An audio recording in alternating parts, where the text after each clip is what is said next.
All right, so the last topic here has to do with returning JSON. Right now, all of our different view functions are returning a template. So they render a template. That template takes some variables, and Jinja spits out some HTML string, and that is returned, and then that is turned into the response body, as we've seen before. So we open this up. We look at what we get back when I refresh this page. If I go to network, here is our response, and we get back all of this in the response body, HTML. But we can also respond with JSON, and we would do this if we wanted to create an API. And this is something we will be doing later on. We'll create an API for other people to consume, sure, but also for our own application to consume. So when we create single page applications, we will serve HTML, and then we will also serve different JSON endpoints that we can request from the client side. So instead of, for example, with this movies app, instead of going through a full page refresh, when I type some movie in and we hit submit, I'm redirected and we end up back here, but the page does refresh. We could use Ajax. So we could have some DOM event we listen for when I click on this submit. We take whatever title is in here, like Harry Potter 3, it's a great one, Prisoner of Azkaban. When I hit submit, we could intercept this, prevent the default form submission, take this input, and then send it via Ajax to the server. The server could then respond with JSON instead of HTML, and then we get that JSON back and we append it to this list, just like we've done not very early on, but a while ago when we covered Ajax. We would work with an API like the Pokemon API. This is responding with JSON. And I have a Chrome extension installed that is making it look all nice, but in reality, it's just text that's formatted with the rules of JSON. So it's not colored. We don't get pink and green and all of that. If we actually, send a request via curl, we just get a massive chunk of text. Curl, this URL, there's our JSON. So that's mainly why we want to know how to respond with JSON, is so that we can make our own JSON endpoints, essentially our own API. And especially once we have a database up and running and we're connecting to it with Flask, we can then expose our data. We can share information, make our own API that we can consume from a different HTML page that we also serve from the same server. But that's coming later. For now, let's just see how we respond with JSON. And the easiest way is just to respond with a string. We can respond with any sort of string. We can put HTML inside of it, we can put plain text, or we can put something that is considered valid JSON. You have to remember though, the rules of JSON are a bit different, even from regular JavaScript. JavaScript object notation versus JavaScript, they're not one-to-one. There are some differences. All the keys have to be in quotes, which in Python is kind of true. The string keys have to be in quotes, but we can also have a key that is an integer in Python that is not valid in JSON. So we could type this out ourselves, which is definitely a bit tedious. Why don't we make a route here just as a demo? We'll call it app.route movies, and what should we do? /JSON, just to be very clear.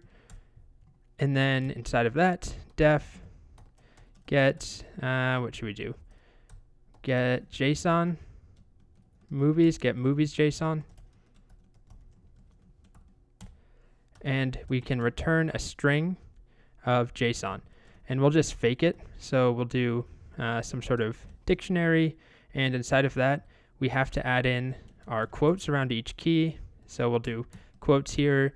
We'll just make something up like boyhood. And that can correspond to another dictionary. And inside of that, we can have the key of year. I don't know when that movie came out, 2015 maybe? I have no idea. And then we could also pass in something else. And why don't we just leave it at that for now? So if I return this, let's see if it actually is valid JSON. It's highly likely that I'm missing some quotes or something. Oh, it looks like it is.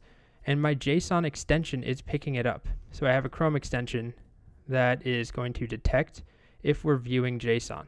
It's called JSON Viewer. Let's look at the response we get back and the headers. What you'll see here is that it actually says content type is HTML. And not all browsers, not all extensions, and not all AJAX clients, JavaScript libraries that we use to make requests, are smart enough to figure out if something is JSON based off of what it looks like.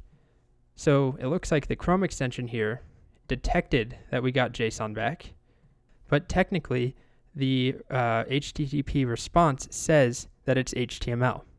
And some of these tools, these libraries we use to make requests, or things like fetch, to make a HTTP request from JavaScript, are going to depend on this, specifying that it actually is JSON. So we don't want to respond to the string most of the time. Instead, we have a better tool.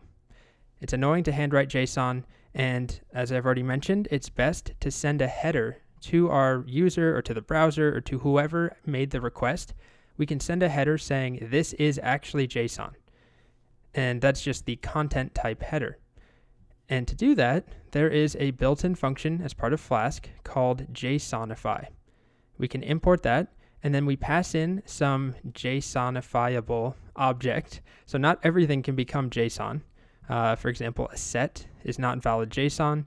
In JavaScript, or in JSON in general, we really just have objects, JavaScript objects, and JavaScript arrays.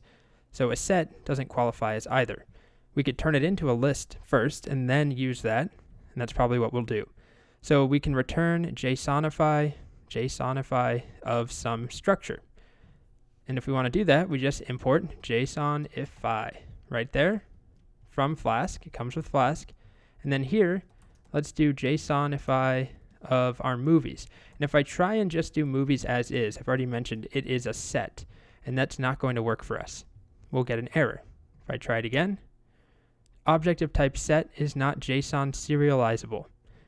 So let's turn it into a list of movies, like that.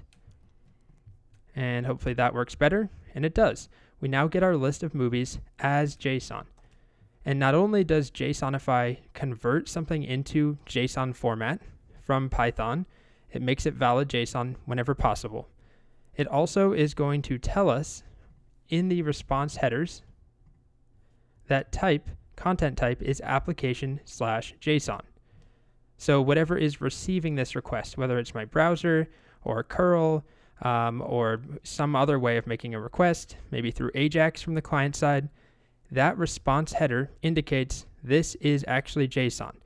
Whereas before, when I wasn't using JSONify and I was just responding with a string, it was valid JSON, but it didn't actually come with the message, the header that said it's JSON. Instead, it said the default, which is, text/HTML?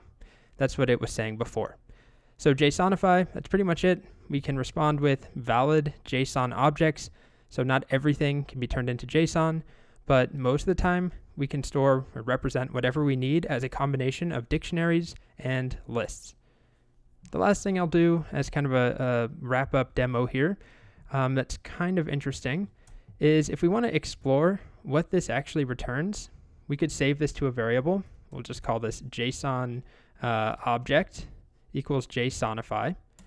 And then let's return that. But before we do that, we can just raise a generic, it's not even a generic exception, just raise with no exception that we pass in. And that should trigger our interactive debugger. So if I make this request now, I can go into my console here, put the pin in. I've got to grab the pin,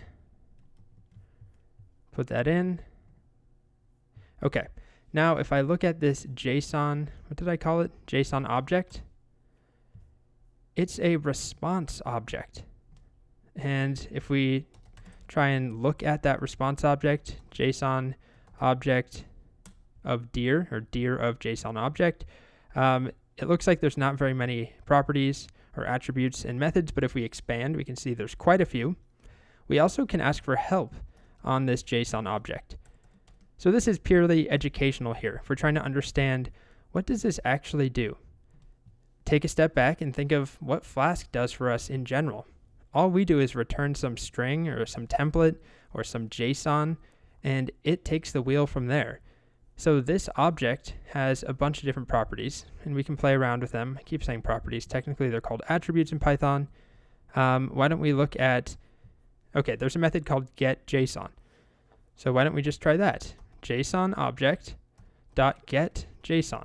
That's a method on this object, and there's the JSON. Okay. What else does it have? It has an age, data descriptors, content encoding. Okay. We've got content language, content length, content MD5, content type. Let's look at content type. JSON obj.content type. Application/JSON. So what we're dealing with here, what this JSON object is, it's not a good variable name because it's actually a response object. It contains all the information to basically store the information for my HTTP response that will be sent. So Flask is stepping in when we call JSONify, or here when we render a template. This gives us some string that we're returning, and Flask takes whatever the return value is of each one of these view functions, and it generates a Python response object. It also includes information about the headers, the data. Here's status code, so we could look at that. JSON object.status 200 OK, and then status code, I think it's just the number 200. Anyway, my point here is just don't take it for granted what Flask is doing for us. We have it easy. We just return something, it takes that, and it wraps it all up in a fancy response. It does so much that we don't have to ever think about. All we do is say, here's the thing I want you to respond with, but a response includes a lot more than just the content. It also includes the headers, the status code, the content type, a whole bunch of other information.